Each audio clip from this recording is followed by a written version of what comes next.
Para sa akin, ang pinaka-importante, yung aming mga donors ay nandyan. Binigyan sa amin sila ng mga plaque na kung ano sila. Siya ba ay si Superman? Siya ba ay si Iron Man? Siya ba ay si Spider-Man? Kasama ng mga bata na nagpanggap na sila ay mga heroes din.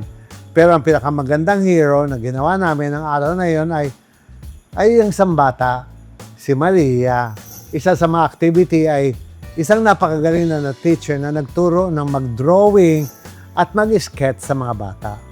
8 bata ang tinuruan sa Child House at maniwala ba kayo, yung drawing na ginawang painting ng mga bata ay pinadala lahat sa Korea, sa Busan, last November. Dahil nagtanghal doon, ang 70 countries, lahat ng mga bata ay pinagawa ng mga drawing at naglaban-laban sila sa competition na ito. At ang pinakamaganda dito, si Maria, ang nanalong gold medalist sa pinakamagaling na painter ng mga bata, competing with 70 countries around the world. Pinresent namin sa ating mga donors yung kanyang ginawa, plus uuwi na siya dahil tapos na siya sa gamutan. Meaning, magaling na siya, under observation na lang siya. Di ba napakaganda regalo nito sa Panginoon Diyos na ibinigay namin sa aming mga donor para makita nila kung ano yung nangyayari sa bata sa Child House. Ako kasi, naging bata rin ako. Naranasan kong panahon na walang-wala pa kami.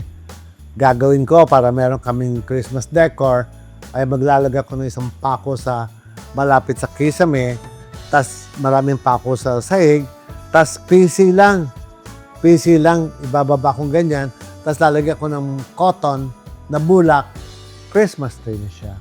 Ganong kapayak, pero masaya. Ang Pasko ay para sa lahat, walang para sa mahirap, walang para masayaman. Ang pagkakaiba lamang ay they celebrate Christmas together as a family. I think it's the most beautiful meaning of Christmas for everyone. Maraming ang mayayaman, natutulog na lang kasi they don't have family to spend Christmas with. Samantalang maraming kababayan natin na medyo salat, but spaghetti, menudo, Pasko na.